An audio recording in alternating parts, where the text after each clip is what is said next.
എറണാകുളത്തെ LDF സ്ഥാനാർത്ഥി ബന്ധുക്കളോടൊപ്പമാണ് നിശബ്ദ പ്രചാരണം നടത്തുന്നത്.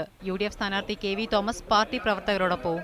രാവിലെ 6 മുതൽ തന്നെ UDF സ്ഥാനാർത്ഥി KV തോമസിന്റെ അവസാനഘട്ട പ്രചാരണ പ്രവർത്തനങ്ങൾക്ക് തുടക്കം കുറിച്ചു. ലോക്സഭയിലേക്കുള്ള ആദ്യ തെരഞ്ഞെടുപ്പിൽ തന്നോടൊപ്പമുണ്ടായിരുന്ന സുഹൃത്തുക്കളെ തേടിയായിരുന്നു ആദ്യം തോമസിന്റെ യാത്ര.